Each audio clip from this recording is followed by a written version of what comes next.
आपके पास भी इस तरह का खाली पैकेट पड़ा हुआ है तो आप उसे बेकार समझ के फेंकने की गलती मत करिएगा, क्योंकि आज हम इससे इतना सुंदर सा चीज़ बनाने वाले हैं जो कि आपको इस त्यौहार के मौसम में बहुत ही ज़्यादा स्मार्ट वुमेन साबित करने में मदद करेगा। उसके अलावा आप अपने घर को भी बहुत अच्छे से ऑर्गेनाइज कर पाएंगे। तो देर न करते हुए शुरू करेंगे आज का फर्स्ट यूजफुल हैक। तो फर्स्ट टिप जो है ना वो हमारा किचन से रिलेटेड है। एक ऐसी चीज़ है जो हम सब लोगों के किचन में अवेलेबल होते ही है, लेकिन आपने देखा होगा कि यदि इन्हें लेके आए तो थोड़े ही समय में इनके ऊपर जंग लग जाती है। तो दोस्तों होता ये है कि जब भी हमें लाइटर जलाना होता है तो फिर हम इस तरह से पकड़ के जलाते हैं, और उसके अलावा हम जैसे ही हाथ में इसे टच करते हैं ना तो इसके ऊपर जो जंग लगी हुई होती है वो हमारे हाथों में के कांटेक्ट में आ जाती है, और जो जंग के कण है ना वो हमारे हाथों में आ जाते हैं। और ऐसा पॉसिबल है ही नहीं कि बहुत ही कम लोग ऐसे होंगे कि जो लाइटर से गैस जलाने के बाद हाथ धुलते होंगे। मुझे नहीं लगता 1% ऐसे होंगे, बट ज़्यादातर ऐसे ही यूज कर लेते हैं। तो होता ये है कि जो जंग के कण है ना वो हमारी हेल्थ इश्यूज पैदा करते हैं, यानी कि हमारे लिए बहुत ही ज़्यादा नुकसानदायक होते हैं। हालांकि ये चीज़ें तुरंत इफेक्ट नहीं करती हैं, लेकिन एक लंबे समय के बाद ये चीज़ें हमारी बॉडी में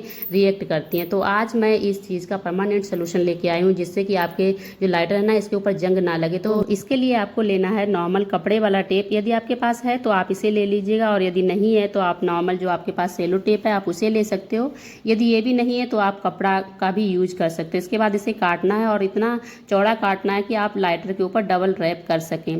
तो अभी आप लोग काफ़ी लोग ये कहने वाले हो कि देखो हमें ये तामझाम करने की क्या आवश्यकता, लाइटर तो बहुत सस्ता आता है, आप नया खरीद सकते हो। लेकिन जी हाँ, कुछ चीज़ें हमारे घर में ऐसी होती हैं जो जब तक काम करती हैं तो हमारा फेंकने का मन नहीं होता है। लाइटर भी नॉर्मली 40 से 50 रुपए का तो आता ही है, नॉर्मल वाला बिल्कुल भी।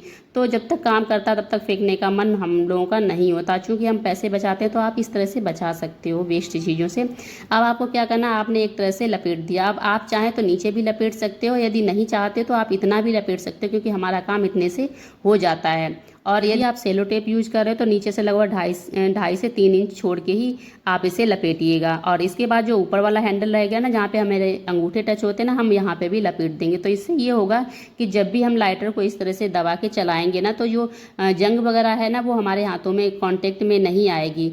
देखो होता ये है कि अभी कितना भी हम बचाव कर लें, लेकिन सर्दियाँ और बारिश के मौसम में इनके ऊपर जंग लग ही जाती है, और ये ऐसी चीज़ें हैं जिन्हें हम जल्दी से नहीं फेंक सकते हैं।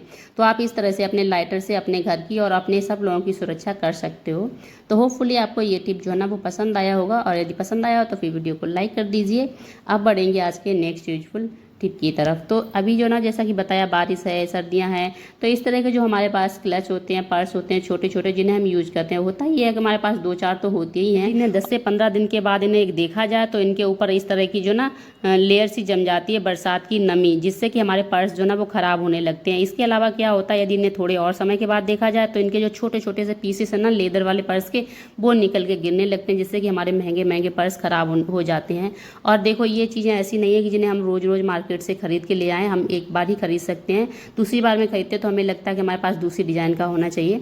तो मैं आज एक ऐसा तरीका शेयर कर रही हूँ जिससे कि आपका ये खराब नहीं होगा, ये नमी नहीं पकड़ेगा। तो उसके लिए सबसे पहले तो आपको इसे अच्छे से क्लीन करना है। किसी भी गीले कपड़े से आप इसे वाइप कर दीजिएगा अंदर और बाहर दोनों साइड में, क्योंकि अंदर साइड में भी नमी से इसके ऊपर फफूंदी जैसी लग जाती है। उसे साफ करना बहुत ही ज़्यादा जरूरी है। और साफ करने के बाद आपको क्या करना है, इसे आपको पंखे के नीचे सूखने के लिए जरूर रख दें, जिससे कि जो नमी है ना हमने जो पानी से इसे टच किया वो सारी चली जाए। उसके अलावा जो पहले से नमी है वो भी चली जाए। उसके बाद आपको क्या करना है, आपको लेना है नारियल का तेल और लेनी है कॉटन। कॉटन के ऊपर थोड़ी से 2-4 बूंद ही आपको लेनी है नारियल का तेल, और उसके बाद आपको अपनी जो पर्स है ना इसके ऊपर कर देना, जिससे कि इसमें जो भी जैसे जो नमी होगी वो भी ये एब्जॉर्ब नहीं करेगा। आपने देखा होगा कि कोई भी चीज़ है उसकी यदि उसके ऊपर तेल की लेयर चढ़ा दी जाए तो फिर वो नमी जल्दी नहीं पकड़ती है। यही चीज़ें पर्सों के साथ होती है, यही चीज़ें हमारे फर्नीचर के साथ होती हैं। तो आप इसकी जगह पे सरसों का तेल भी यूज कर सकते हो, लेकिन सरसों का तेल जो ना वो बहुत ज़्यादा डस्ट पकड़ता है, इसलिए हम उसे यूज नहीं कर सकते। इसकी जगह पे आप वैसलीन का भी यूज कर सकते हो, लेकिन जो वैसलीन जेली होती है उसका यूज करिएगा।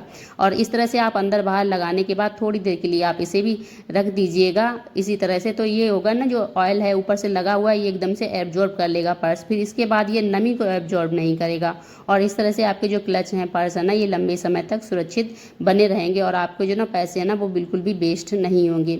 तो होपफुली आपको ये टिप भी पसंद आया होगा। और अब बढ़ेंगे नेक्स्ट टिप की तरफ। तो नेक्स्ट टिप है हमारा इस तरह के खाली जो चाय का डिब्बा है ना, इसको लेकर। तो इसका एक मैं इतना बेहतरीन सा उपयोग आपके साथ शेयर करने वाली हूँ, जो कि आपको इस दिवाली, इस त्यौहार पे बहुत ही ज़्यादा यूज़ होने वाला है।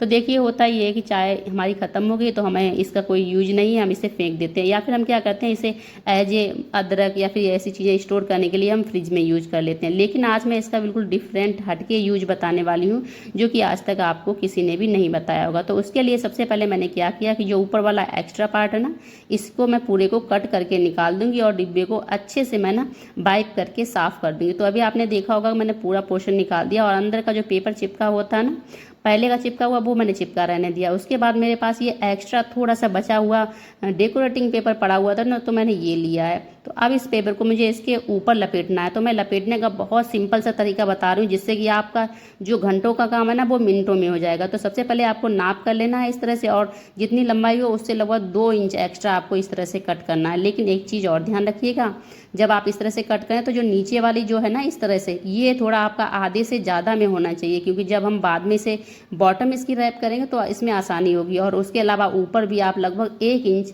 एक्स्ट्रा इस तरह से कट कर लीजिएगा। तो मैंने कट कर लिया है। अब इसके बाद जो ये वाला पोर्शन है ना, इसे मैं अंदर लगाऊंगी। आप चाहें तो अंदर वाला पेपर पहले रैप कर सकते हो और बाहर वाला बाद में। इसके साथ ही साथ मैं आपको एक टिप और शेयर कर दूं कि जब भी आपको टेप से किसी चीज़ को रैप करना है, तो आपको टेप यूज करना है ना, तो आप टेप के जो पीस है ना, उन्हें आप पहले से ही कट करके रख लीजिए, और थोड़ा सा कहीं पे भी आप उन्हें चिपका दीजिए, जिससे कि आप बाद में आराम से निकालेंगे और एकदम से आप पैकिंग कर लेंगे। क्योंकि तुरंत का तुरंत इसे काटना फिर उसे पकड़ना, तो चीज़ों में टाइम लगता है। तो इस तरह से आप और भी जल्दी कर पाओगे। यकीन ना हो तो आप करके देख लीजिएगा। और इस तरह से मैंने भी काट के रख लिए। अब मैं क्या करूँगी, फटाफट ना इसको इसके ऊपर लगा के रैप कर दूंगी। तो आप देखिएगा नीचे का साइड मैंने इतना छोड़ रखा है। इसके बाद मैं ऊपर ना अब टेप लगा के एकदम पूरे को कवर अप कर देती हूँ। डिब्बे को रैप करने का ये सबसे सिंपल तरीका है, और इससे इजी कोई तरीका हो ही नहीं सकता है। और इस तरीके से ना आप बहुत ही जल्दी किसी भी गिफ्ट को चाहे पैक करना तो उसे पैक भी कर सकते हो, और रैप करना है तो आप इसे रैप करके इस तरह से खाली भी कर सकते हो। अब इसका जो बॉटम पार्ट है ना, बॉटम पार्ट में आपको 4 कॉर्नर ऐसे करने और यहाँ के ऊपर सिर्फ 2 टेप लगा देने हैं, और आपका बॉटम भी रेडी हो गया। अब हमें क्या करना है कि अब हमें ऊपर वाला जो हिस्सा है ना, ऊपर वाले हिस्से को जाना है, ये हमें अंदर फोल्ड करना है। लेकिन उससे पहले मैं अंदर वाले पोर्शन पे ना जो इस तरह का पेपर है, इस वाले पेपर को लगा दूंगी। तो मैंने अंदर वाला जो ना वो ग्लू से चिपकाया है, और इसके बाद हमारा खाली बॉक्स बनके रेडी हो गया। आप चाहे तो इसे अलग अलग तरीके से ऐसे भी यूज कर सकते हो, लेकिन मैं इसका कुछ डिफरेंट बना रही हूँ। तो उसके लिए मैंने क्या किया है, मैंने ली है इस तरह की डोरी। मेरे पास इतनी बची हुई रखी थी, और ये किसी काम की नहीं है, इतनी डोरी का क्या ही यूज। तो मैंने इसके 2 पीस कर लिए। अब मैं क्या करूँगी, इसका मैं बनाऊंगी हैंडल। तो इसके लिए मैंने ये देखो जुगाड़ी की है ना, ये जो बच्चों वाला होता है ना, इससे मैंने छेद कर दिया, और अब इस डोरी को मैं इसके अंदर करूँगी। तो इसके लिए आपको 2-3 बार आप इस तरह से कर दीजिए। उसके बाद डोरी रख के आप चाहें तो इसके ऊपर इस तरह से ऊपर से रख के आप इस तरह से करेंगे 2-3 बार, तो ये अंदर आराम से चली जाती है। और उसके बाद अंदर साइड में ना आप इसके ऊपर 1 नहीं बल्कि 2 गांठें लगाइएगा। और उसके अलावा यदि आप चाहते हो तो आप वहाँ पे कोई सा भी थोड़ा बड़ा सा मोती आप डाल के फिर आप गांठ लगा दीजिएगा, जिससे कि वो एकदम परफेक्ट हो जाएगा। फिर उसके बाद उसका कभी लाइफ में निकलने का चांस ही नहीं रहेगा। पर मैंने फ़िलहाल इसमें सिर्फ 2 गांठों से काम चलाया है, मेरे पास अभी मोती नहीं था। देखिए, टिप्स शेयर करने का ये होता है कि अब हम किस सिचुएशन में हमारे पास क्या क्या चीज़ें हैं, हम उस हिसाब से वो चीज़ें बनाते हैं। तो ज़रूरी नहीं है कि हमारे पास हर टाइम पे सारी चीज़ें हों। तो मैंने डोरियों को फंसा दिया है, और अब जो है ना इसका हैंगर बन के रेडी हो गया है। तो आप देखेंगे ना, ये बहुत ही प्यारा सा गिफ्ट बॉक्स बन के रेडी हो गया। और आप इस त्यौहार पर किसी को भी कुछ भी गिफ्ट देना चाहते हो तो आप इसमें रख के दे सकते हो। उसके अलावा यदि आप अपने घर में ही से किसी चीज़ को रखना चाहते हो ना, डेकोरेट करके, तो उस तरह से भी रख सकते हो, क्योंकि ये देखने में बहुत ही ज़्यादा प्यारा है। और ये बिल्कुल फ्री ऑफ कॉस्ट हमारा बनके रेडी हो गया, क्योंकि ये सारी चीज़ें हमारे पास वेस्ट पड़ी हैं जिनका कोई भी यूज नहीं था। तो होपफुली आपको ये पसंद आया होगा। पसंद आया हो तो फिर लाइक करिए।